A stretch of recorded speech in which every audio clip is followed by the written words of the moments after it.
La parole est à Madame Valérie Corre, rapporteure pour avis de la Commission des affaires culturelles et de l'éducation.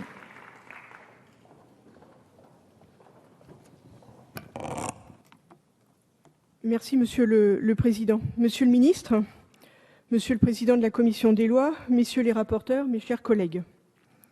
Après les interventions du ministre et du rapporteur, vous me permettrez de me concentrer sur les éléments attenant à la Commission des affaires culturelles et de l'éducation. Celle-ci a focalisé son attention sur 4 principales dispositions. La rénovation du contrat d'intégration, l'accueil et le séjour des étudiants étrangers, le nouveau passeport talent et l'accès aux centres de rétention et aux zones d'attente pour les journalistes. 2 préoccupations ont inspiré ces travaux. La première est de lever les freins concrets rencontrés par les étrangers en France, en particulier en réduisant chaque fois que c'est possible les imprécisions, les complexités et la marge d'interprétation laissée à l'administration. La deuxième a été de remédier au plus évident déficit d'attractivité qui affaiblissent notre pays, dans un monde où la circulation des femmes et des hommes s'est prodigieusement accélérée. Nous vous proposerons tout d'abord de mieux protéger les nouveaux parcours définis par le projet contre toute marge excessive d'interprétation administrative. Dans cet esprit, je vous inviterai, même si je sais, Monsieur le Ministre, que cela fait débat entre nous, à mieux circonscrire les notions qui semblent trop imprécises, notamment en indiquant que le rejet des valeurs de la République qui obère légitimement le séjour sur notre territoire doit résulter d'un acte volontaire.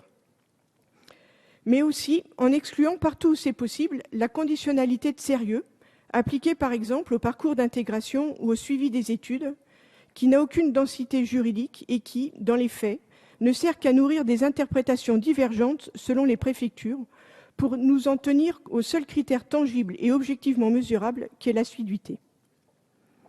Ensuite, s'agissant de l'accueil des étudiants étrangers, défi essentiel lorsque l'on mesure que leurs flux vont doubler d'ici 2025, au risque de marginaliser les systèmes éducatifs qui leur demeureront les plus hermétiques. Nous vous éviterons à parachever le travail entrepris dès le vote de la loi Fioraso en 2013, en levant les derniers freins légaux qui dissuadent des jeunes étrangers d'effectuer un parcours en France. Sur un premier sujet essentiel, l'indispensable sécurité juridique des étudiants durant leur parcours de formation, le projet de loi fait l'essentiel du chemin en étendant à tous les étudiants le bénéfice d'une carte ajustée à la durée de leur cycle d'études. Nous pourrions aller au bout de la logique en reconnaissant aussi à ces étudiants un droit à l'erreur.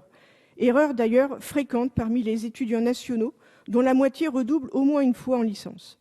Il faut donc prévoir que la carte étudiant puisse dépasser d'une année la durée du cycle d'études, bien sûr, toujours sur le contrôle de l'établissement de formation.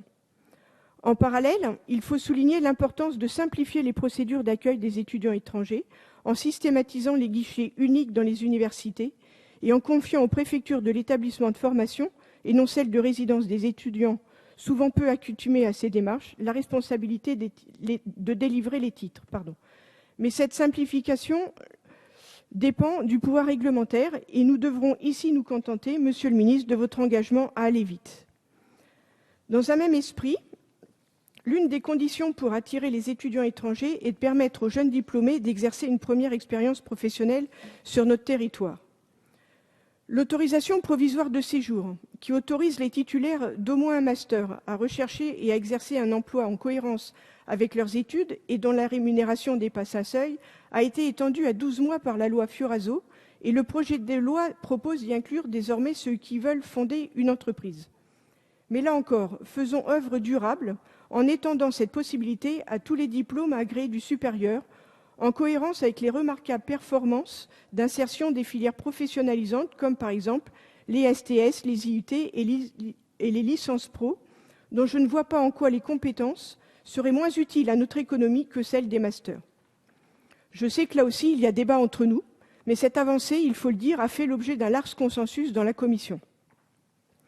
Sur l'autre grand défi d'attractivité, le ministre l'a souligné, la grande cohérence de la nouvelle carte passeport talent.